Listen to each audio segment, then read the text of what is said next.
do we have all the answers now? We have many answers. Yeah. Not all of them, but many.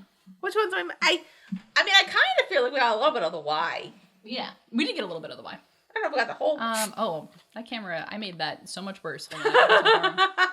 Happy 2025. Happy 2025. May this year be merry and not bad in any way. Yay, merry and bright. We're doing our best, I think. I mean, we could have a good year. I don't know about America. We have some time to figure that out, so... Do we? Probably. Whoa. Alright, ready? Yeah. Alright. What's the episode? Oh, shit. Hold on. Oh, I'm a mess today. Hi, everyone. Happy 2025. I'm a mess today. So this is episode 40, Homunculus, the Dwarf in the Flask. What? Yeah, you know Homunculus. No, I know that part. You know Homunculus. You know the Dwarf in the Flask? No. Oh, we all know the Dwarf in the Flask. That sounds like it might be offensive, because you can fit a... No, don't worry about it. Don't think about it that way. All right. We're going to play the intro now. I just thought of something. Yeah. Okay. So, would the homunculus care if Al got his body back? Probably not. Okay. That's why they're letting him keep doing their thing? Yeah. Because he's just a candidate for sacrifice. I mean, he's seen the gates, so as long as, he keeps that, that's fine.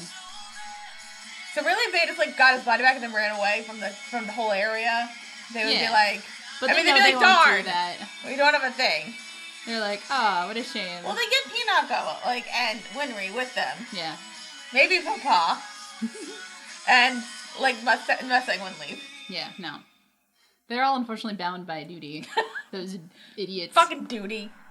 Welcome back to another episode of First Reaction Fan Reaction. I am your host, Ken Clothier. With me is my co-host, Dara Whitman. How's it going, Dara? Happy New Year. Happy New Year. Yes, this is 2025. This is our first recording session of the year 2025. It's great to be here. Yeah. We're having a great time. Yeah. So far. Nothing bad. No bad stuff has happened. Yet. So, remember, there's always room for opportunity. In our life, I think we're okay. So far. We're kind of tired. It's because, it's just after the holidays. Yeah, holidays are exhausting, but it's fine. Anyway, today we are still talking about Fullmetal Alchemist Brotherhood with episode 40, The Dwarf in the Flask, and episode 41, The Abyss. But before we get started, we're going to quick plug some social media, so don't forget you can follow us on a variety of social media. We are available on YouTube, where you can like, comment, and subscribe. Leave comments. We will read them later on in the show. You can follow us on Apple Podcasts, Spotify, all the places where you get your audio podcasts for audio-only versions. You can follow us on Facebook, Instagram, Twitter, TikTok, all that good stuff. We are way to close on there. And we are on Patreon, where you can give us money, which would be very cool. You get some episodes early and some additional content, monthly live streams. And a spin-off show, which we will be updating better at this year. Yes. That's the goal, at least. And that is the goal. And so let's get started. We're going to talk about episode 40, The Dwarf in the Flask, where nothing happened. This was a filler episode. Well, it wasn't really like a dwarf. There's a dwarf in a flask. What was that? I don't know. I don't know. Something is I love when your computer's makes noises, and we're like, what the hell is that? Oh, I know why. Sorry, continue. It was I said Trilby because it kind of reminded me of that dumb part in Star Trek Into Darkness where they got... Spoiler alert for Star Trek Into Darkness. We need to do spoiler. That movie's been out for... Probably as long as this episode has been out. Right. Yeah. Probably less. When did that come out? I don't know. No, that came out. We were in college. I guess I was looking at the date on site that we are definitely not using. It said 2016, so that's why I got... Oh, no, well... Did it say 2016 on what the website you're watching it on? That's not when it came out. Oh, that's just when it dropped on this website. Got it. Okay. The actual episode came out in Japan in January 2010. So this episode is about 15 years old, which is crazy because this does not feel that old. Right. Anyway. But that part where, because they decided to do Wrath of Khan and then they realized they need to bring Kirk back from the dead, so then they use a Trilby thing with, I don't know, it was weird. Anyway. All right. So we, yes. So, a lot happened. Yeah, and let's talk about it, yeah. I was about to say, before we say this, I'm gonna be nice. Let's be nice to me. Let's be nice to Dara, who was wrong. But let's be nice about it. I was 5% right.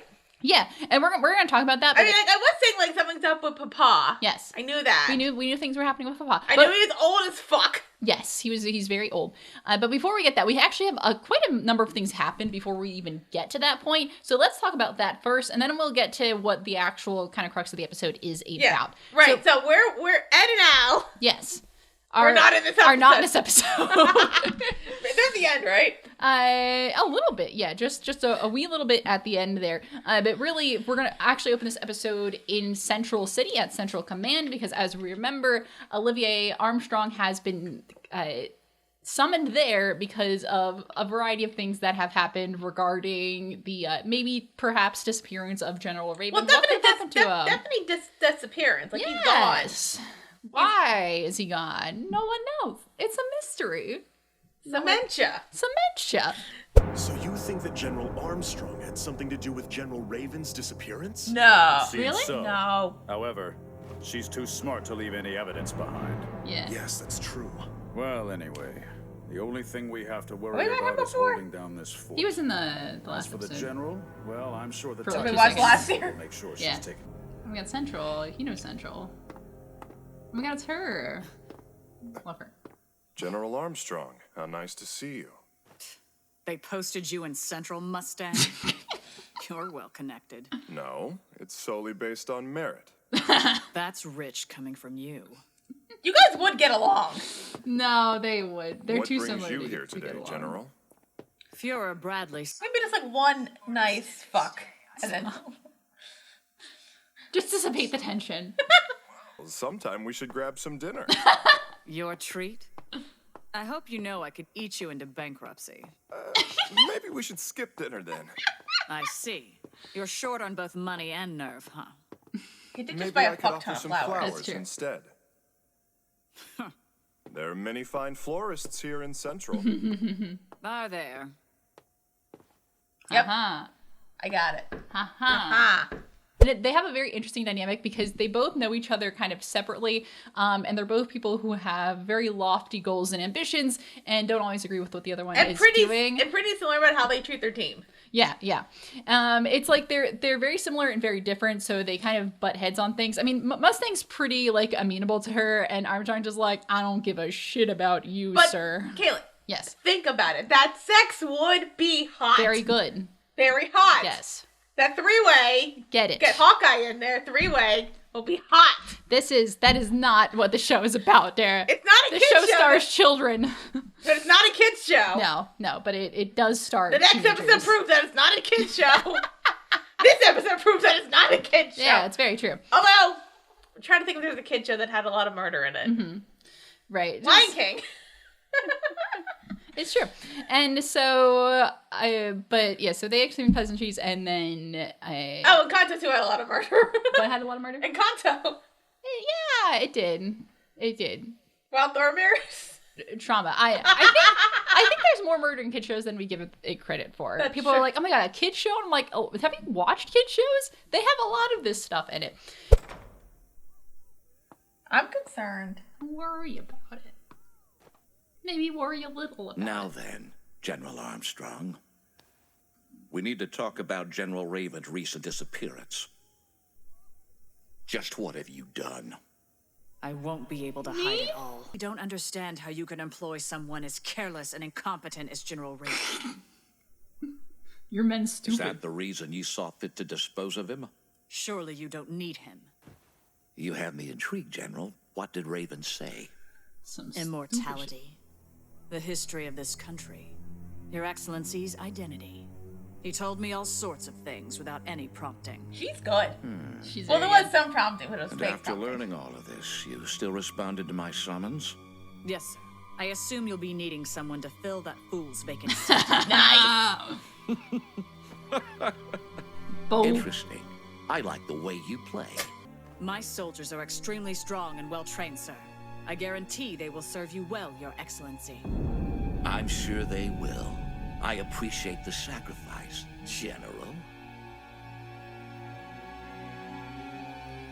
Okay. We have a To spy. steal a tiger's cubs, you have to enter. A man on the It inside. seems like the general's landed Wait. herself right in the middle. Armstrong kind of figures out that she just can't play stupid here and just be like, I don't know what you're talking about. I had nothing to do with General Raven's disappearance. She owns up to it immediately and is like, yeah, I killed him. What of it? And the Fear's like, yo, what? And she kind of says that, like, hey, that's your fault. You hired a moron. He was giving me everything without me ever asking for it. Yeah, I didn't I don't know, flirt with him or anything in order to get my way. Yeah. So she's sharing how he talked about the, like, immortal soldiers thing and talks about the origin of a mistress, talks about Bradley's true nature, which I actually don't know if Raven mentioned that or if that was something that I know the Elrics gave it to her, but I don't know that Raven also did genuinely, like, give her a lot of information. He knew, though, but I don't know. I forget if he told her or not. But if he knew it felt like you could buy that, like, he could have. Yeah, exactly. And so she's just saying, like, yeah, he told me all of this. Why do you have loose lips? I was going to say, like, ships. the downfall would have been that if he didn't know about the homunculus, but he did, so it's okay. Exactly. And, the only witnesses were her team, so they're going to, like, back her up. Yeah. And so then she's like, all right, cool. I want to be in your posse there. Yeah. Like, I'm going to take his spot because he's a moron. I'm not. You want me here. And Bradley's like, you got spunk, kid. You got moxie. I'll allow it. And so now we have officially a man on the inside. How do we let other people know that she's a man on the inside? We just have to trust her. I trust her. No, I think her team trusts her, and I think and also because the way that she has secretly reached out an olive branch to Mustang to get the Eastern Command folks to team up with the folks in the North. We all kind of know that we are working together.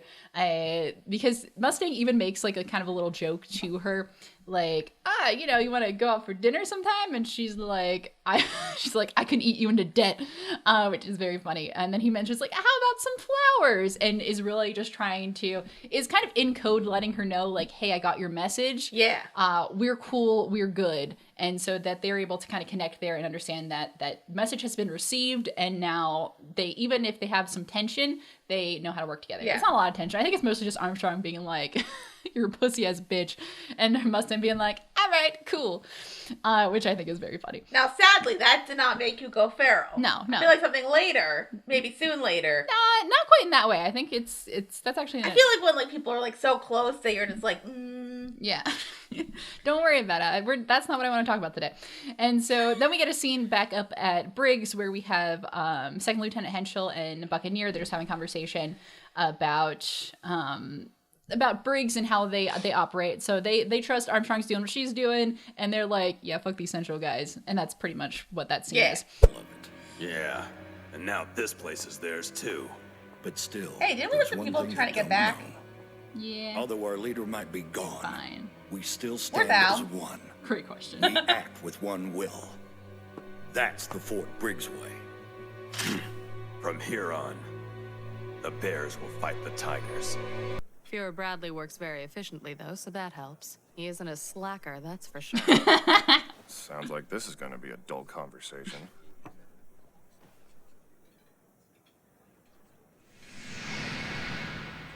It's fine. Well, apparently.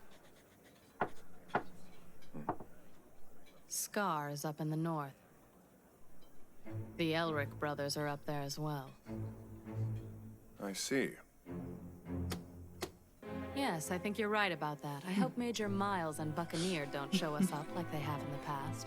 They have their own code. So then we get this scene before we get into kind of the main part of this episode. We have a scene at Central between Roy Mustang and Teresa Hawkeye. Hot. That's not what we're talking about today. And they have a scene where they meet up for lunch.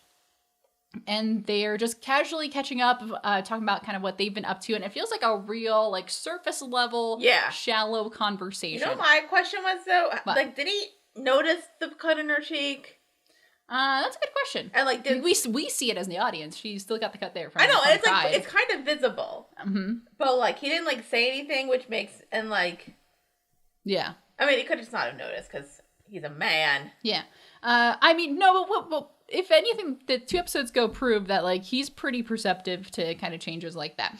Well, it's pretty perceptive, like her voice changing because like he knows her, but there's a difference between like that kind of perception and just like something on like somebody's face perceptive. Yeah, that's true. But so they kind of have a conversation, and in the middle of the conversation, like Riza kind of gives him like a signal, like a dun dun. And that's like, he's like, oh, I got to pay attention to that. And he kind of receptively does that back. And so then they start talking in a code, which seems completely innocuous. They're just catching up on things that they know. Riza's like, hey, I heard Scar's up in the north, and so are the Elrics. And then Mustang kind of continues the conversation like normal, but is starting to take notes. And as the conversation goes on, like anytime that she mentions a name, that's part of the code. So I think he's like Scar's S, Elric's is E. She talks about she has like a friend's named Lucy and Ian, so that's L and I. And we don't see the whole conversation, and this is something, I thought this was a way better scene in the manga, because in the manga you actually see the entire conversation, because in this part it just flashes to Roy figuring it out. I think it's kind of a thing that's like... it's like, for time. You got the gist of the conversation, you understand what was going on, and then like you see him like solve it. But it's like, I forget, what's the term when that happens, where there's just like code within a phrase? I forget what exact kind of code it is. Maybe it's in the trivia, hopefully. I'm thinking it's just like a series of unfortunate events when that happens. I'm thinking, I pictured the movie, which is a bad movie, but like in the book, the person in the 3rd book, that's like the series that I read when I was younger. Yeah. When they're with their like one of their cousins or aunts or whatever, like and like the big thing about her is that like she's like a grammar Nazi. Okay. Yeah. So then she writes them a note saying that she like unalived herself, but there's a lot of grammar issues. Yeah. So then the Klaus, who's like the smart, super like bookish kind of guy, figures it out, and then it's like, oh, okay. Yeah. And so now we flash to Mustang, who's in the bathroom with a paper and pen and just writing out. So he's like, Scar, Elrix, Lucy, I was just making sure there weren't any shadows there. Havoc, Oscar, Mike, Uni, Nora, Charlie, then Uni and Lucy again. And then Sterling. Salim Bradley. Hey! Was there no plate in there? Oh, good. Yeah. I'd say impossible. But then there is no She such did, thing. what's it called? What in the world is about to happen here in Central? Something terrible. I love that scene. Father? And the message that gets delivered is Salim Bradley is homunculus. So, so the message has been delivered. Hooray! And the news is out through To Mustang. To Mustang, yeah. And so, I mean, that's the first big step, is to get it out to at least somebody on the team who can then kind of spread the message out as needed. So I was so excited to get to this scene. I love this scene. Like, I love this moment in the show where it's like we have to get information out. How are we going to do it? Oh, let's use this code. And then it shows that Riza's just not sitting on the secret forever. Obviously, it's been a couple episodes since we got revealed who Pride is. But now we're starting to get the information out there, because they're a very smart team and they know how to work with that. So I love the Salim Bradley is homunculus. I assumed that like she wasn't gonna be like sitting on it. I honestly thought it was gonna be like we're gonna like meet in a car kind of thing in broad daylight. Yeah. Because kind of like I felt like she was gonna need to explain like how he moves. Mm-hmm. To be like, hey, like, okay, so if we want to have these conversations, we need to have it be like broad daylight and in public. Yeah, somewhere where the possibility of him being there is very small. Or there can be like light, or total darkness. Or total darkness. Total darkness works too. With no light. Yeah. Either way. And so, yes. So the word is out. I was so excited to get to the scene again, because every time, like in my brain all the time when I think about Salim Bradley, my brain is always like, Salim Bradley is homunculus. And anytime Salim popped up on the screen, that's exactly what was flashing through my mind, like throughout this entire show. So. And that's the end of the episode. Nothing else happens. Good night. His story. Hey, Dara, would you like to know why this episode is called The Dwarf and the Flask? Well, there technically wasn't a dwarf in it wasn't like an actual, I mean... It was like I think in the Japanese version, it like anglicized it as the little one in the flask, but that doesn't match well with the mouth movement, so they had to make it work.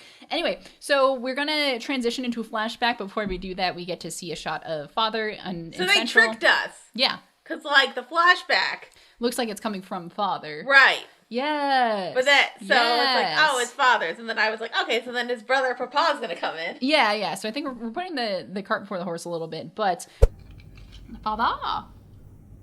Padre. Oh. Young Hello. man. Hey, you there. Hello? Oh no! It's all right. Flashback. Yeah? Hey now. Can't you at least bring yourself to act a little surprised or The something? dwarf in the flask. What do I get for acting surprised? You show no fear. I like that. I don't trust What's your it. name? So we kind of Like a see jillion years transition. before. We transition into the from like father looking like he's kind of thinking and having, it says 4 centuries ago. So this happened 400 years ago. And we're going to flash back to the final years of Xerxes. Dara, you remember Xerxes? Yeah. There's that ancient civilization that lies between Amestris and Jing. And one day, hundreds of years ago, everyone mysteriously vanished and a very thriving civilization just suddenly disappeared. Strange and bizarre. Anyway, that's probably normal. So we get to see I just had a question. Yeah, I'm not sure if I should say it now, though. Okay, I'm going to keep on going. You Okay, can keep interrupt me going. whenever. And so we kind of set the stage in, it looks like somebody's kind of laboratory and there's just this kid who's cleaning up. And Oh, so wait, it was only 4 centuries ago? that's what it says here. Oh, well, Pa's younger than he's younger than I thought. I know. I always think it's way older. Because I think Xerxes has like the aesthetics of like a very ancient civilization. Yeah. That it feels like it's like thousands of years, like what we would picture as like BC kind of civilization. So I think in our brain we kind of code it as, at least in my brain, I code it as being like thousands of years rather than hundreds of years before. But Xerxes, and so we see this kind of kid who's kind of hanging out in this laboratory, and then a random voice starts speaking to him. And then we realize that voice is coming from a nearby flask. And it's just kind of like this little shadowy ball thing is kind of hanging in there. Which kind of, I think, is a little reminiscent of probably Pride. Just by the way, it's like the small little shadowy thing that's there. It's not the same voice as Pride, though. And she's like, hey, guy, how's it going? And the kid's like, huh? Feed me. Exactly. I'm number 23. Not your number. I want you to tell me your real name. I'm a slave. I don't have one. A slave? You mean a person without any rights or freedoms? Someone trafficked and deeded as a possession? You are the one who gave me blood, right? I guess so. He said he was going to use it for an experiment. I exist today because you gave me your blood. Audrey, too? Oh, you're welcome. Let's see. Number Feed 23 me. is where we cut it. Give me a name. Who are you? You'll want a noble-sounding one, The right? father Let's was see. human. Theo. Keep watching. Theophrastus bombastus. That's Okay. too long. I won't react then. Oh, definitely yeah, react, because you're that's not what that that's what we have a whole We shouldn't YouTube put channel too for. many syllables in it. Hey, you! I'm plenty smart. Well, how about Von? Von Hohenheim. How does that sound? So Von Hohenheim, huh? I think I can remember that. Get it? It's spelled... Yes, but Oh, And so he asks, who the kid is, and the kid introduces him. So I say kid, he's probably like a young adult, or like a he teenager. like I was saying I mean, young enough so that you could buy that he would, I don't know, make a really dumb decision that could which could result in, I don't know, Yeah. genocide. It's fine. It's So not. the kid's name, he introduces himself as 23 because he is a slave. That is his slave number. He does not actually have a formal name. So he was born, raised into slavery, and he doesn't have any kind of formal identity to him because that's just who he is. He works kind of for his master, and his master seems to be some kind of scientist. Yeah. Or some kind of alchemist or aspiring alchemist because, I don't know, he's trying to do things. I think I guess like alchemy was like first Yeah. before alchemy. Yeah. So we're to keep things easy, we're just gonna call that alchemy. Okay. What they're doing. And so, but we also learn that he's not just a random guy because, of course, being a slave, you have no bodily autonomy. And so his master has used some of number 23's blood to create what is now the Dwarf in the Flask. Or also called a homunculus. What? I know. Yes. They, after kind of a conversation. So really, it's all that guy's fault. Yeah. Yeah. What was he trying to do? I think he's just, I mean, there's a theme in the show about like just the pursuit of knowledge. So I think he's just like, let me see what I can do, and ends up creating a homunculus. What's the formal definition of homunculus? I'm asking that to myself. So the formal definition that I have here in the dictionary app is a very small human or humanoid creature. Historically, it was a supposed microscopic but fully formed human being from which a fetus was formerly believed to develop. So it's like this idea of it's this like human adjacent thing, humanoid adjacent thing. And so that's what it kind of calls himself. But the creature does say like, hey, thanks for giving me life with your blood. I'm going to give you a name, and I'm going to call you Von Hohenheim. So, Dara, let's talk about your theories here. Would you like to talk about some of this? Well, I was saying a few things that, like... Yeah. Because, like, I was like, something's up with this dude. Yeah. Immediately. Mm-hmm. And then I was... Okay, so I think, like, one of my theories originally was that he was, like, one of the 7 deadly sins. And then when I saw who Father was, I was like, okay, so that's not the case. Mm-hmm. So then I'm like, they're related somehow. Yes. And, like, I had a thing of just, like, maybe, like, somebody more upper was, like... Mm-hmm. Like, had 2 kids, and then I think it's something maybe, like, he wasn't actually human. Yeah. And then I thought he was, like, a vampire type thing. Not, like, a blood-sucking vampire, but, like, a soul-sucking vampire. Mm-hmm. Or, like, I had to think of just, like, this was, like,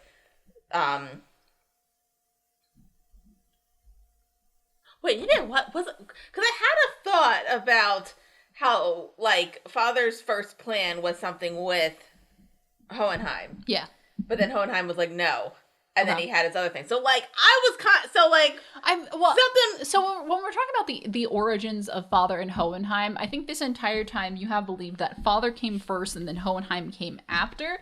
And so you had it flip-flopped. Because it's actually... And I think we are inclined to believe that because of the nature of how powerful Father is. And we are, I think, maybe are naturally inclined to believe that that kind of power comes first, and then, you know, subsequent beings like Hohenheim come through. But it's actually Hohenheim was just a full human first. You could argue, and then Father came. You could argue that technically the trauma that happened was what actually made him Hohenheim. Okay, so technically, that's fair. But like he also he wasn't like the master. He's not like a mastermind behind. But Hohenheim is the mastermind behind this. More like like his apprentice.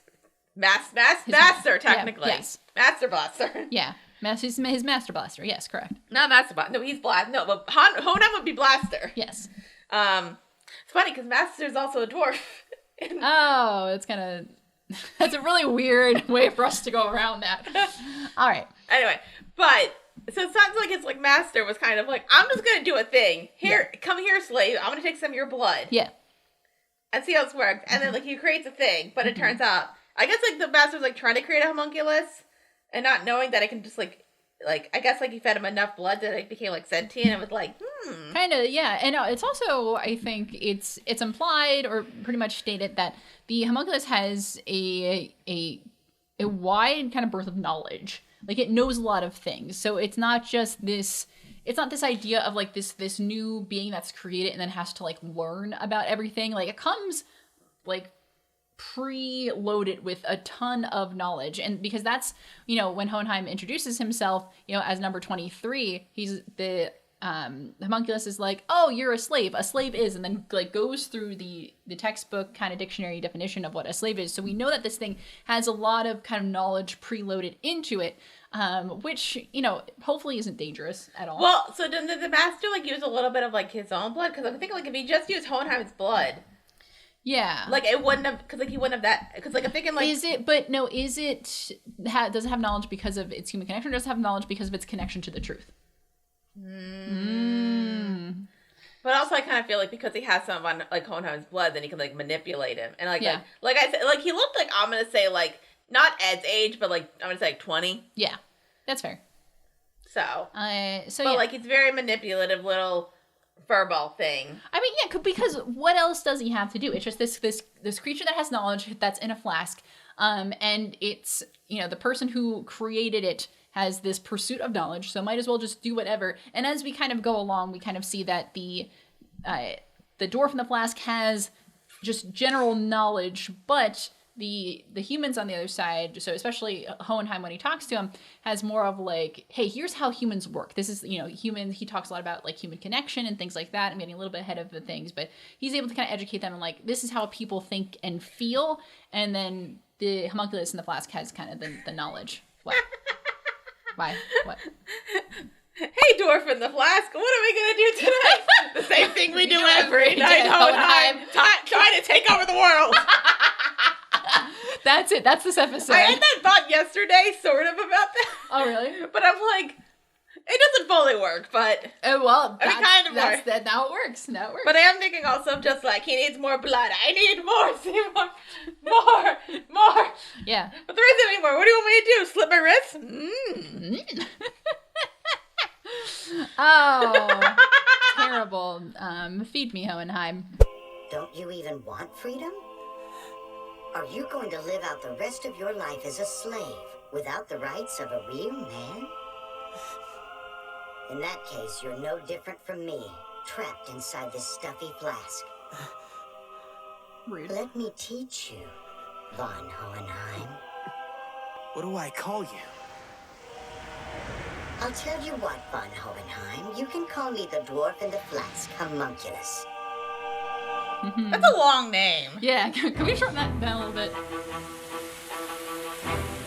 Oh, time. The passage of time. How creative. All things are made from one, and in the end, all things return to one. In other words, one is all. Indeed, and all is one as well. All is... You have passed. You are now an alchemist, Hohenheim. Well done, child. Thank For you. him. I'm still only fit to be an assistant. My skill is nothing near yours, master. Hello? Yes. Feed me. So now we kind of transition into the passage of time. We get to see kind of the years start to pass, and this Hohenheim's master, who doesn't have a name, and we don't care because he's a slave owner and fuck that guy. And he kind of started all this. He kind of started all this, and this, so yeah, fuck that guy. And we kind of got to see that starting to get the knowledge, and then Hohenheim kind of graduates from just being kind of a quote-unquote slave to getting to be like a master's apprentice, and he gets to be taught kind of the beginnings and basics of alchemy. And so we get to see, obviously, his master / teacher is the one who's like the alchemist, but Hohenheim again gets to learn the ways of alchemy while also kind of being educated or kind of pushed on by the dwarf in the flask, which is still just a little guy in the flask. Like but he knows how to like manipulate. Yeah, he absolutely knows how to manipulate. Right. So I mean, like, it doesn't feel like it took like that many years in between like that and then like what happened. Yeah. But it felt like Hohenheim when he was like 23 or was like, he felt like, okay, like this is like all his life is gonna be, and he kind of just like accepted it. And then this like little like trilby thing was kind of like, but what if you could have more? And then he was like, there must be more than this provincial life. Yes, I'm going to make the emperor immortal. Immortality? Why would someone who already has so much power and prosperity need such a thing? That's a good question. Watch your tongue! You are in the royal presence. You wouldn't dare to destroy such an important source of knowledge. That's enough chatter. We don't have a king anymore. Immortality. Tell me, Not is anymore. it possible or isn't it? Growing impatient in your old age? How lamentable, King of Xerxes. Xerxes. Hey. Remember Xerxes? They're dead. Okay, I'll tell you Yeah. how you can achieve immortality. So, of course, kind of the natural kind of progression. It's not the natural. I'm not sure if it's the natural progression, but how these kind of things seem to work, which kind of parallels what we see in Jing, but now back in Xerxes 400 years prior, is that, of course, there's the king of Xerxes, and he's aging, and so he, goes out to the knowledge seekers, the scientists, the alchemists, to be like, hey, I don't want to die. I have a lot of power, and I'm having a great time being alive right now. How about you make me immortal? And the homunculus is like, why, dude, you have like literally everything in the world. Why do you want to be immortal? And they're like, nah, man, you got to make this guy immortal. And so the homunculus knows how to create a philosopher's stone, and they're gonna do it. So, What could go wrong? What could go wrong? So we kind of start to see kind of the process of that. So the trilby didn't manipulate the king. The king was like, I win immortality. The human's like, I can use this to my advantage. Basically, he's like, bet. All right, let's do it. And so then we get to see kind of the steps that we're already familiar with. So we see this process of people of the city digging this tunnel. And they're like, oh, it's for the irrigation. Oh my God, the king's such a great guy. He's, we're planning like waterways and all that kind of stuff. It's gonna be so good. But it's not for irrigation. It's for murder. And then we get for like the bodies to go into, or just like no, it's the formation of that transmutation circle in the same way what Sloth is doing in Amestris right now. That's not fair. We only got he's got to do it all by himself. I know. Meanwhile, Xerxes had like some bunch of guys. Also, like, so the new plan is for like a bigger circle than Xerxes. I don't know if like Xerxes was like big, right? Yeah, well, I mean Xerxes was more of like was closer. It was a country, but it was closer to like a city. It wasn't as big as Amestris. More like, okay, let's try this out in the city, and like it'll take some years, but then like if this works, and then it'll make it bigger, that's gonna take like 400 years. Yeah, exactly. What are you digging here for? Irrigation canals. Dig a tunnel, The king's ordered them to be dug all throughout the country. That's the king Quick for before you. the homework. He even cares about the well-being. Now I see. Remember, there must be no survivors. Slave rebellion?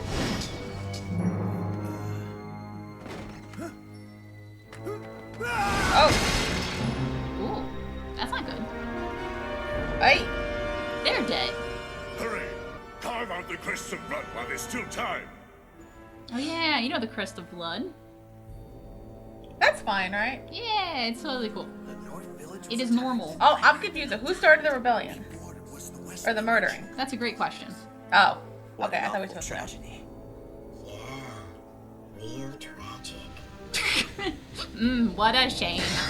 A group of what could be people from the outside coming and just doing like a raid, but knowing what we know about the process of creating a Philosopher's Stone, it's actually probably sanctioned by the king to have a bunch of people go in and slaughter an entire town. Jesus. Kind of slaughter an entire village because they need to create what Kimberly called in a few episodes ago that crest of blood. Right. So killing everyone in a small place, that's how you start to make that crest of blood as part of the transmutation circle, which then you can use for, the big old Philosopher's Stone, all that good stuff. I thought like one of the guys looked like familiar and it looked like somebody was like digging, so I thought it was like a slave rebellion. Yeah, no, okay. It was kind of state sanctioned murder. Great. It's all part of the plan. This little thing in the little guy. He's fine. Little fur ball in a flask. Your transmutation circle is complete. Hooray! Took long enough. Thank you. Finally, it's done. How about a thank you? Rude as hell. This is it. Everything is ready. Yes. I'm sure nothing bad happens to him. Alright, I got two theories. We'll see what happens. Yeah. Years and years of this process kind of goes, and then they're finally ready to do the Philosopher's Stone. We can see many years have gone by because now the king is really old. He's like, about time. And we're like, okay, ungrateful much? We just murdered all these people. You could be a little nicer about it. And so they go to then create the Philosopher's Stone or create whatever's going to make the king immortal.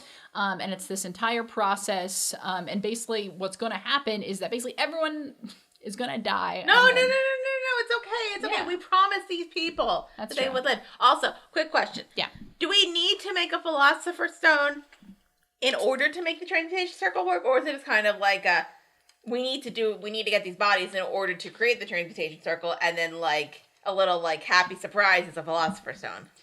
I think it's kind of the immortality and Philosopher's Stone in this case is one and the same. Okay.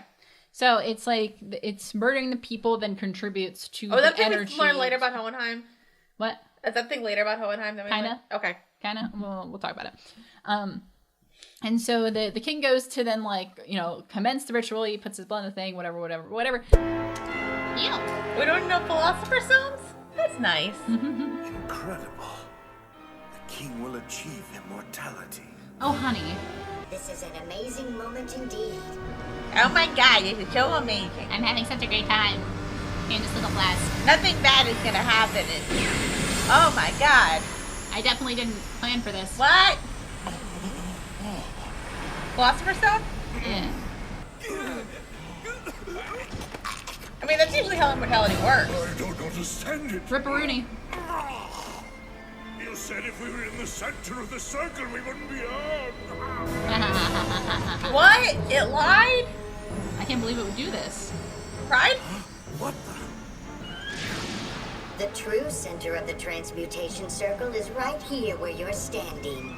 It is? Surely you remember that your blood is within me. I used it to open the doorway.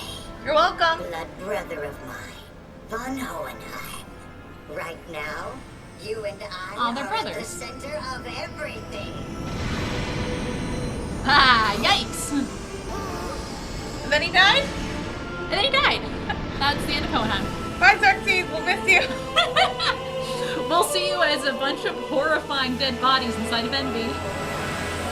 And as he's doing this and like things start to light up, alchemy starts to do its alchemy thing, everyone starts dying. What? But they thought, they're like, no, but we'd made the circle so that we were inside this part, which means that we're not gonna die. Oh my god, the homunculus lied? I'm like, could it be the homunculus lied? And meanwhile, the little guy in the flask is like, hey, get this. I changed it. So now they're not in the circle, but we are, to Hohenheim, who is holding him like that. Yeah. Also, So- like, what did Hohenheim why was Hohenheim, like, sort of, like, in on this plan? Not, like, the homunculus plan. I know he wasn't in on that, but, like, did he actually want to help the king? Was he trying to be a good person? I mean, there's probably an element of naivete there in the way where, like, I do think if he was you were- manipulated. Yeah, I would say manipulated, but he has no reason to question the power. I mean, he does have reasons to question the power of the king, but I think he's just like... I just don't think he does. But the systems of power are what...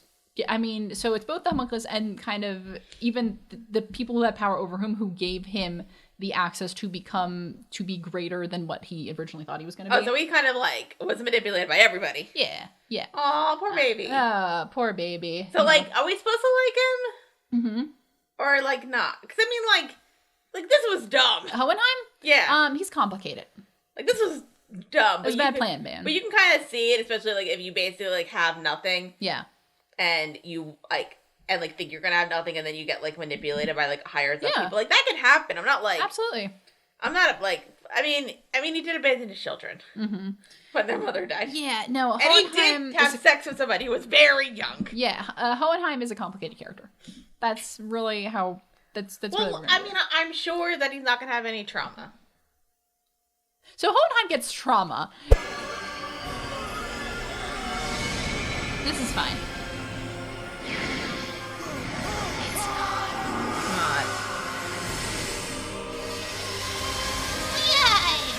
Hey, what's that? Oh no! Oh. Quick, find a mecha suit! A crazy idea, but I think it might work.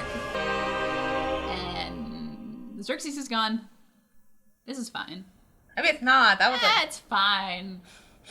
It's just a mass genocide. It's fine. We've seen worse. I've seen worse. Hello? Good morning, sunshine. The earth says hello. Majesty! Yeah, no, they did. Master, are you? He dead. Yeah, dude. No, he's dead. Yeah, man. Yeah, they all are. They're all dead. Yeah. Good job! This isn't traumatizing. No wonder Papa's not good with people. Mechthild! Reinmeyer! Tony! Not Tony! That must smell awful. Oh, yeah. And so a bunch of stuff happens, and Hohenheim kind of comes to, and he's like, whoa, that was weird. And then realizes that everyone around him is dead. And not only everybody around him is dead. Yeah. But everybody's dead. Everybody in Xerxes is dead. As in, like, their bodies just didn't disappear. Like, everyone's just dead bodies just hanging around. Which is horrible and traumatizing. That was my question. So, like, Yeah. we said, like, everybody in Xerxes, like, disappeared. Yes. But when was Xerxes found? Because, like, there's secondly bodies. So, like, somebody would have found a bunch of dead bodies and would have been like, oh, fuck. Yeah. That's a good question. We can assume later. I mean, there's probably, because, like, Amestris didn't, like, really exist as a country, so it wasn't, like, it was probably, like, a bunch of smaller kind of areas that got absorbed into because of the nature of, you know, well, kind of also, expansion. like, if you think about it, so people might have, like, walked by and been like, this looks bad, and, like, not have engaged with it. But as far, probably the next time that, like, people are really, like, understanding and going to Xerxes, they're just, like, everyone's gone, and they're like, the city disappeared overnight. Or the country disappeared overnight, whatever it is. Yeah, I guess I was thinking of, like, Serenity when they went to that planet Miranda where, like, nobody was there. Okay. And it looked like people disappeared, but in reality they all died. But, like, it's been so long that, like, the bodies... I imagine it's going to be very similar to that. So nobody can smell that. Kusek. That's terrible. Sorry, I just looked at the katakana for Xerxes in the wiki, and I'm like, Kuseru. So it's not Xerxes. There's not a good way to say Xerxes in Japanese. Anyway, but it's Xerxes. So Hohenheim kind of led to the murder of a bunch of people. Like his entire country. Like his entire country. So he's from Xerxes. Yeah. I'm trying to think of descendants terms for that. Like Xerxian? Xerxian? We'll go with that. That sure. works. Yeah. Xerxian. Yeah. That's what it says on the wiki. So he doesn't know, like, who his family was then also. Probably not. He may have had some family, but we don't know. I'm assuming they were all slaves. Yeah. Yeah. I mean, he was born into slavery, so, which sucks. That's bad.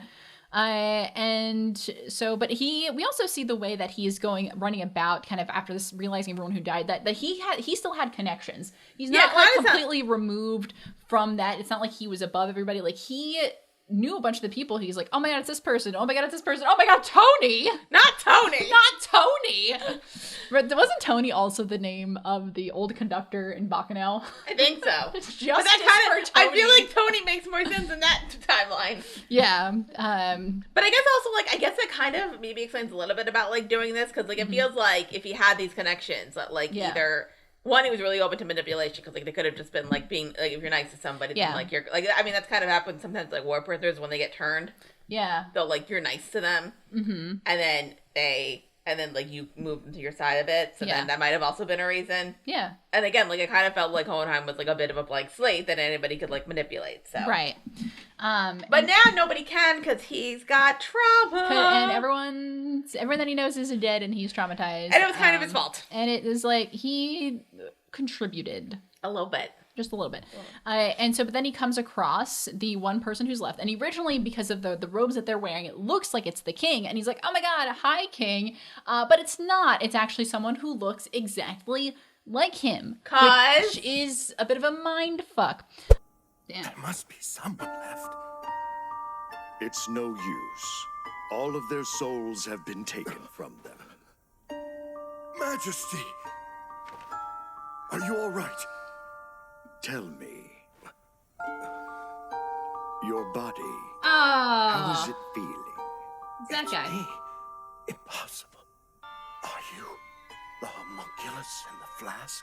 What's going on here? What is this? What have you done? To thank you for your blood, I've given you a name, and I've given you knowledge. And now, I've given you a body that will live forever. You're welcome, bitch.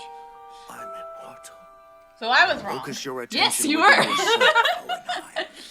Even my two theories that I was thinking of were wrong. Yeah, I'm so excited to talk about that.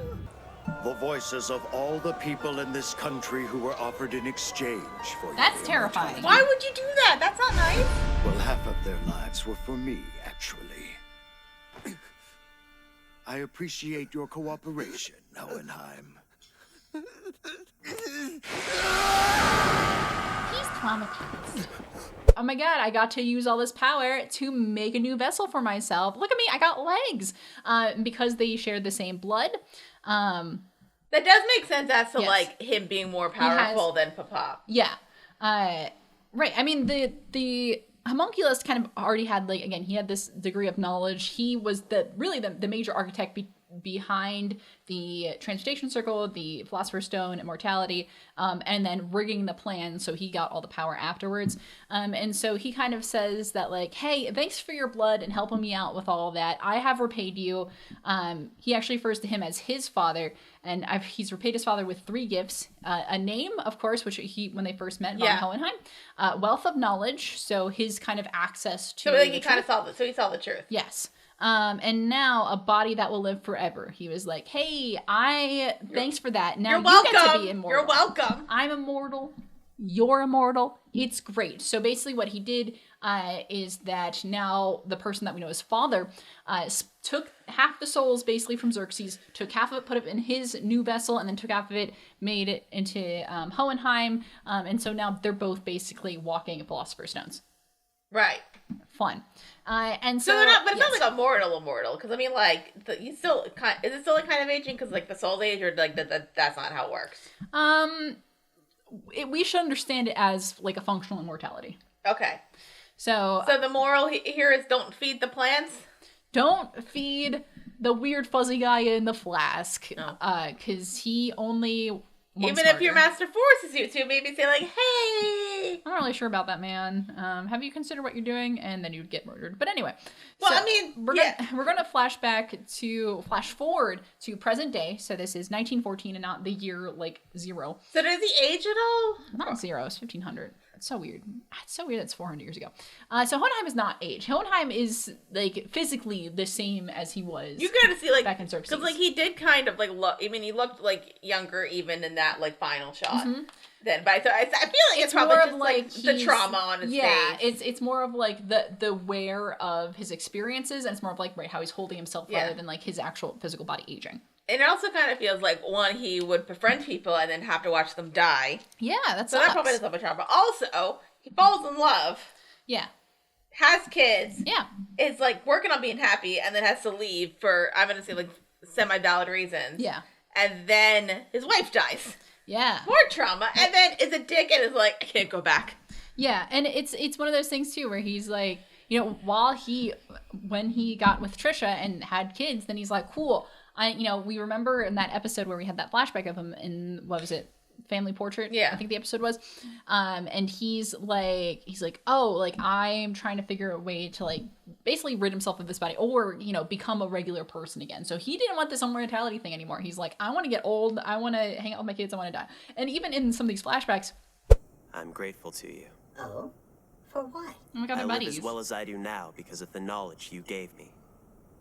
And I've also earned the Master's respect. Thanks to you, maybe someday, I'll even be able to get married and have a family. Oh, honey. A family, huh? Unless you form communities and breed, I have the an idea. species can't continue to exist. Don't call it breeding. And whether or not it's a concept that you're able to understand. You doing okay, Dare? No. That's where humans find happiness. We live for the bonds that we form with friends and family members. That's who we humans are. Sure. Whatever you say. Okay, then. What is it that makes you happy? But I think I'd be happy if I could just leave this flask. Great idea. Fullmetal Alchemist. Oh. The little one Fullmetal inside the Alchemist. flask. He kind of talks about how, like the life that he could lead now that he's in this position, being like, oh my God, I can, like, obviously before he becomes immortal, he's like, yeah, I could get married, settle down, have some kids, like, life would be great. Like, and he talks about that as something to look forward to. Yeah. So he just wants the simple life. I do kind of want to see his life after the Xerxes stuff, though. Yeah. Because it kind of feels like he wasn't, like, happy about the immortality even then. Because, like, I feel like he would be happy if it didn't lead to genocide. Yeah, I mean, I'm not sure. He never seemed to want immortality, though. That wasn't a thing that he wasn't really in the pursuit of that. He was just like, just looking for a better life. And again, I think what he just wanted to be is just a regular guy. And then things went real weird. Yeah, south real quick. Yeah. But I'm kind of curious, like, did he go through like a bit of like a couple hundred years of like depression, drinking, and fucking? Yeah, may have. Possibly. I think he's more of supposed to take on this role as like this kind of nomadic figure, because we get to see. I think this is mentioned next episode, so we'll refrain from that. But he's just kind of a guy who is just wandering around, living his best life. or his worst life, really. He's not But doing it's great. okay if he has a couple hundred years of drinking and fucking and drugging. Okay, Yeah, like one is not going to kill you. I hope he had some fun. I don't think it's going to kill. No, I don't. I feel like doing it then is not going to be fun. I feel like it's more just out of a depression thing because of like the trauma. Yeah. But what did we learn in the flashback episode? Alcohol solves your problems. Alcohol does solve your problems. And so we're gonna go back to present day, or 1914. Oh, buddy. Hey, maybe if you talk to your children about this. Oh, so it is all his fault. Yeah. I knew it. In a way? In a way. Aw. Oh my god, I love her. Aww. Are we going to visit our brothers who aren't there? I get the chance to meet Ed and Al's father. Aw. And I finally get to meet the one who taught my sons. Aw. Izumi, are you all right? Let me get your medicine. She's getting worse. May I have a look at her? I know a bit about the medical field. Sure. Sure, put your hands on my wife. No, you are not all right. Well, no, Mr. yeah. Sig, find us a car, quickly. What are we doing? Hurry. Right. I'm on it. What are we doing? That's a good question. Miss Izumi, you have seen the truth. Yeah. Yeah. What did you sacrifice? My insides were taken. Yeah. I was trying to bring my child back to life. It'd be like that. It'd be like I that. see. And we follow Hohenheim now. We see present-day Hohenheim. He looks like he's been through it. And he's on a train. And on that train, he runs into people that he has met before, which is Izumi and Sig Curtis. Oh my god, we love those guys. We do. We love Teacher. We love Sensei. And so, of course, they had met before and they got to chatting. But at that time, Izumi didn't know that Hohenheim was actually Ed and Elle's father. And so now, they get to talking. I was assuming that he didn't know that she was teaching them. Yeah, so they had no reason to kind of know who each other was. It's just people that they happen to, connect with and have a conversation about. But now, like, oh my gosh, like, it's so nice to get to meet Ed and Elle's father. And Hohenheim's like, hey, it's great to meet, the person who taught my kids, having a great time. So they're getting along actually very nicely. Mm-hmm. And then, of course, Izumi gets to, do the Izumi thing, which is break down coughing because her body is horribly damaged. No, the Izumi thing is to go, and then a bunch of blood just comes out. I'm a housewife. That's the Izumi thing. That's the Izumi thing. We love her. I love Izumi.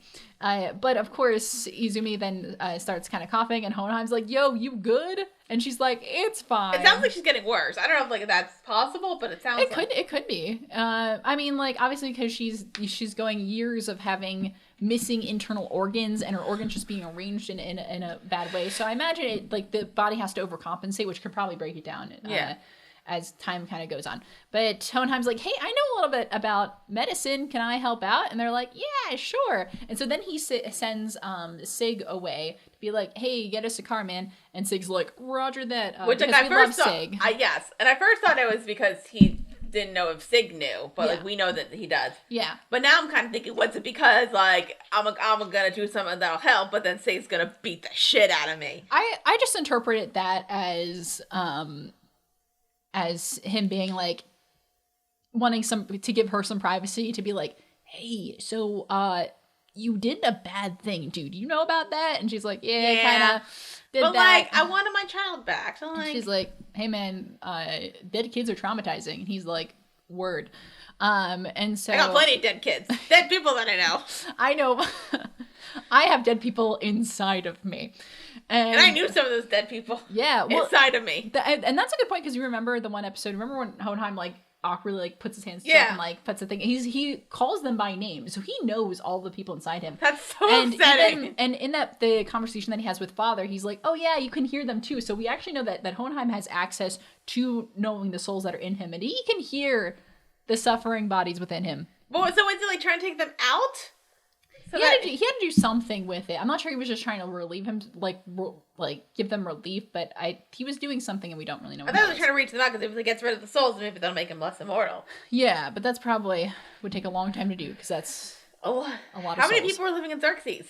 How big was Xerxes? Probably thousands, at least thousands, maybe tens of thousands. It was still like a country. It's probably like a smaller country, but still a country. So like, I don't know. That's only like 5,000 souls. hundreds of thousands. I'm not sure if we know the population of Xerxes. It was 1 million people. That's only 500,000 souls. Thank you, Wiki. Shout out Wiki Writers. It's only 500,000 souls. That's not that bad. 1.72 million people. That's only... Oh, that's terrible. Sorry, Hohenheim. That's less than 1 million. Is that less than 1 million? Yeah. Yeah. That's less than 1 million. He's got less than 1 million people inside of him that are going like... If envy is any indication of what those people are doing. Oh, so that means that some of the souls are in envy now. Yes. Oh, so Hohenheim's more immortal than Father. We don't know that because Father probably like has also killed. Remember, because they've carved crests of blood in Amestris.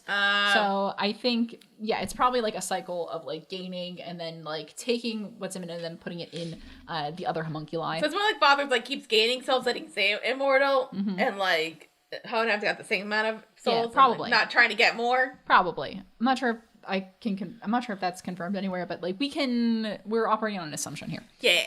But I don't think that's far off from the truth. Anyway. So you don't have to make Sig go away. He knows. Mm-hmm. Yes, he was trying to give her privacy. I'm sorry. I appreciate that. Hey! What? Excuse me? Do you mind? What are we doing? Just put his hand inside her body. Hey, man. That was weird. Now you're gonna die. Yeah, Sig's gonna... Fair. As you should. Fair. 1,000,000% fair. Calm down, dear, please. I'm all right. He shoved his hand into you. He did. But my breathing, it's easier. How can that be? But I did rearrange your entrails somewhat to improve the flow of blood. Thank you. Suzumi, Thanks. You cannot give in to your fate just yet. You are the boy's father. But who are you? Who am I? I am a philosopher's stone in the form of a man. Get it? So, but Izumi's coughing and she's like, yeah, I'm missing organs because I try to bring my kid back. It'd be like that sometimes. And Hohenheim's like, I get it. And then he's like, hey, I'm going to try something real quick. And then he takes his hand and shoves it in her body. Yeah. Like, not just like, whoop, but as in like, it's inside of, like, we see blood spatter and he's like, shoom. Like, kind of like Temple of Doom where you just like shove it to get the heart. Exactly. But does it kind of in her abdomen. Did I tell you I was traumatized by that movie? Yeah. Because you watched it younger than you should have. Yeah, because I told you, because my dad found the DVD and was like, there's a kid in here. That's what the kid did. Forgetting everything else. Oh, we love that. And no, so, we don't. Yeah, but anyway, Hohenheim's hand is inside Izumi, and Sig comes back. Famously known as Izumi's very protective husband comes back and is like, yo, dude, quick question, what the fuck? And he punches Hohenheim kind of across the alleyway. As he should. That's the thing. Because you have some other man's hand inside of your lady's abdomen, which is not normal behavior. Not normal behavior. Also, like, are you like hurting her? Yeah, right, because it literally looks like she has been punctured. God, I love Sig. We love Sig. This is a Sig stand. And also, like, I know like he couldn't kill Hohenheim, but he could beat the shit out of him. He could. But Izumi's like, no, I'm good. And she's like, and she realizes, she kind of gets up and is like, oh, I'm actually not injured. And in fact, I actually feel better than I did before, because she's not having the same difficulty breathing. Things feel a little bit better. And Hohenheim then goes to explain. He's like, oh yeah, so I actually, I can't give you your organs back because that was your oopsie. And I can't fix your oopsie for you. But my bad. But I was able to kind of rearrange her entrails, her organs, and so to improve the flow of blood. So basically, her body is not kind of overcompensating to try to make space for that. And he kind of just shifted things around so then she can function much better. Thank you. And so she's like, oh. Okay, cool. And she's like, hey, quick question. Who the hell are you? And Hohenheim's like, I'm a philosopher's stone in the form of a human. Peace out. And that's pretty much the episode. So I think we do have a post-credit scene where just Ed is talking to Miles. Oh my god, Ed's here. Ed's here. Ed shows up in the episode for like 2 seconds at the end. After the credits. Stone.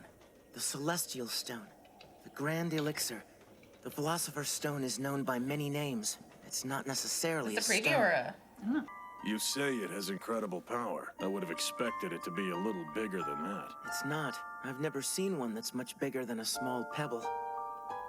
Besides, to create a philosopher's stone he's that just big, your daddy. you'd have to kill thousands of people. Maybe it's possible, but I would never want to see it. And he kind of talks a little bit about philosopher's stones and how they work and everything like that. And so he kind of talks about the different types of philosopher's stones. So there's one that's more of a liquid, but then there's the crystallized version that Kimberly has. There's the one in human form. And he's like, man, they're just like these really tiny things. I hope I never see one that's bigger than that. Don't worry, Ed. It's only your father. It's only the man who... So is Hohenheim kind of like a homunculus? No. Okay. Because Hohenheim... I gotta say, because he was like a philosopher's stone in human He's form. a philosopher's stone, yeah. So, but it's not... So, homunculuses are made with philosopher's stones. Yes. But he is just a philosopher's stone. Yeah. With the immortality and the... So he could probably bring his kids' bodies back. No, well, it sounds like he can't... Well, no, because he couldn't bring Izumi's organs back. Because that was something that was a toll that they paid to do the bad thing. And so he can't... They have to be the ones to get that back themselves. Oh. And so Can he help really them? Help with that. That's a good question. I don't know. Can you do something for your children? Hohenheim, it'd be great if you stepped the fuck up as a father. Like, listen, I get that you were traumatized by something that you kind of did that led to the death of your entire country. Yes. Which, like, fair. Yeah. But when you have children, you need to be there for your children. Yes. And I know that you ran away. Not ran away. I feel like the reason he had to go was legitimate, and like definitely Trisha knew all of this. Yeah, which I'm happy about because that seems really cute. Like, yes, it's so cute. The age difference is bad. Yes. Yeah. We love their relationship, but we can acknowledge that it might have some problematic. It's not like the fun immortality thing. It's not the Captain America immortality thing where he was frozen, so he actually.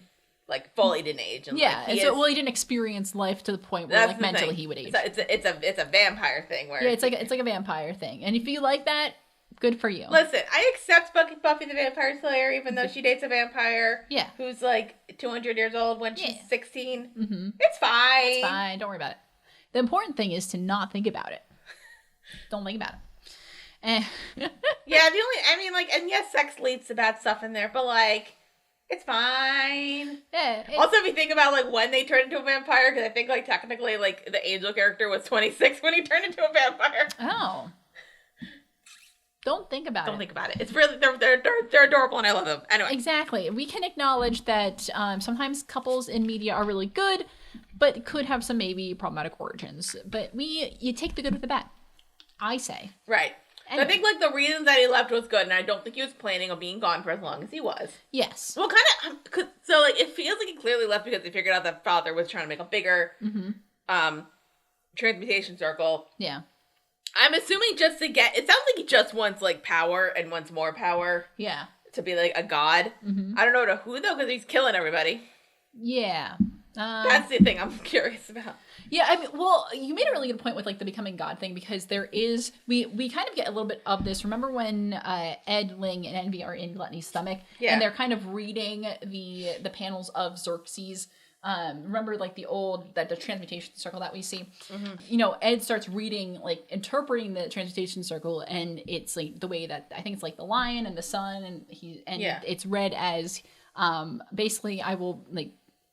Strike God down, bring God down. So like there is an element of becoming or putting yourself on equal footing or surpassing God as part of this. And so we haven't it hasn't been outright stated, but we can use kind of what we understand from this and also what we learned in that episode to really start to understand what maybe Father's big plan Kind is. of wants to be like a god and like rule everybody. Yeah. I also do wonder like, so like, but he's like planning on like this, what's the country? Amestris? Yeah. But so there are other countries. Yes. There are other countries because, well, I guess like my question is, so like, well, the homunculus are allowed to live, like the ones that like were made it, like even the humans that were made into homunculuses, so they're allowed to live. Yes, but like nobody else, and like nobody else is. So it's not like a lot of people to rule. No, but we don't know like what the purpose of becoming God is. You know, is is the role of God to rule, or is the role of God to be a powerful being? But then what do you get after that? That's my thing. It kind of sounds, a participation trophy. It kind of sounds like, I'm thinking, that Father didn't really think this through, because yes, he's gonna have power, but what's like the point of power if you got nothing to do with it? Have a good time. Maybe he just wants to. I don't know. That's a good question. I mean, he can. I mean, if he has an infinite power, though, he could create just his own beings. It's so is the nature of a god. Just make a bunch of little homunculi. His own Sims. He just wants to play Sims. He really wants to play The Sims, and he really doesn't like The Sims 4. Mm-hmm. So he's like, fuck it, I'm gonna make my own Sims. Yeah, that makes sense. Okay. Yeah. I keep wanting to play The Sims, and then I don't, because I'm worried it's gonna blow up my computer. Yeah. Even Sims 3 blows up your computer. It does. You should hear what this computer sounds like. And yours is older than mine. Yeah. Anyway, hold on. I want to do a thing, but I don't know if I should do it before or after the trivia. Okay. So, like, I will say this, if the main thing is just, like, power, like, created, like, your own world, that's fine. I don't, like, it's kind of a boring reason for me, but, like, it's fine. Yeah. I've thought for a minute, like, I think, like, it was Xerxes, he was kind of more like the demon in Bacchanal, where he's kind of like, let's just see where this goes. Yeah. He's more like, I was bored, man. I kind of feel like, I do kind of feel like sometimes, like, let's just see where, like, okay, so I can do it on one scale, let me try it on a bigger scale, see what happens. Yeah. And then you might also realize, like, oh, now all the people are dead, I have nobody to rule. Yeah. I guess I'll create my own little people. Mm-hmm. But not in the fun way. Not in the fun way. No. Unless, like, just going, like, dink is fun. Like, what a God, like, God just went, dink. Just dink. Just, just a little, like, dink. Don't have sex. You will get pregnant and die. But then how are we going to reproduce the world? Don't worry about it. That's going to happen. He's going to take over, and then he's going to go, like, make two people, like, dink, and then it's the creation of the world. Yeah. We did it. Father's just going to recreate Christianity. It's going to be children of Eden. Oh, my God. Good times. Because then they're going to betray him, and then he's going to have to learn a lesson about letting go of your children. We went to some weird places in this episode. Dare, do you have any thoughts on this episode? Did you know slugs are hermaphrodites? Wow. I do have something I want to show you. Because, Dara, I'm not sure if you knew this. This entire episode was revealed to us early on in the show. I believe you. Do you remember when? No. All right, I'm gonna show you something. I remember. Do you remember this? Yeah. Do you know who that is? Oh, fuck you! Fuck you straight to hell! There, the first 15 seconds of the very first Fullmetal Alchemist Brotherhood opening is just Hohenheim's entire story. You bitch! Did you catch that? Did you catch it? Now I did. Yes. So yeah, we have actually. Like, this is literally Gravity Falls, not what he sees here. You're like, hey, remember this? Remember that thing that you saw the entire time that seemed totally innocuous? Yeah, I think it's so good. Can I tell you the experience of watching Fullmetal Alchemist Brotherhood as someone who read the manga, like when it first came out, and then that opening, and I was just like, that's the thing! Where you're like, oh my god, they gave it away! That's literally, it's like, this is chapter, 75 of the manga.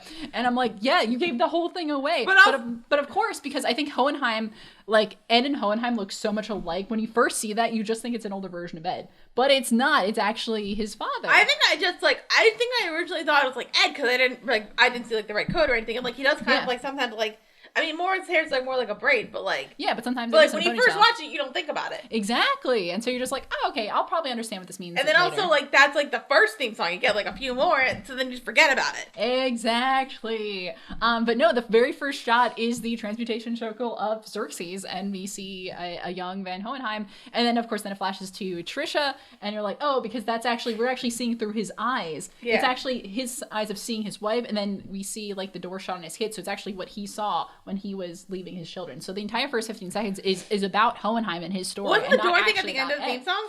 No, it's literally just right here. Yeah. I will play it again. You're gonna find editing this, aren't you? Yeah. Oh, you're right. Yeah. And then you see it, the whole thing, it was Hohenheim the entire time. It was Agatha all along? It was Agatha all along! So anyway, I was really excited to show you that. Anyway, would you like some trivia? Yes. Oh, I love this show. Anyway, so this episode is adapted from content in chapters 74, 75, and 76 of the manga. The transmutation circle that appears in the background of this episode's title card is the Philosopher's Stone array seen at the ruins of Xerxes. The Japanese text for this episode title is written as The Little One in the Flask, but read as homunculus.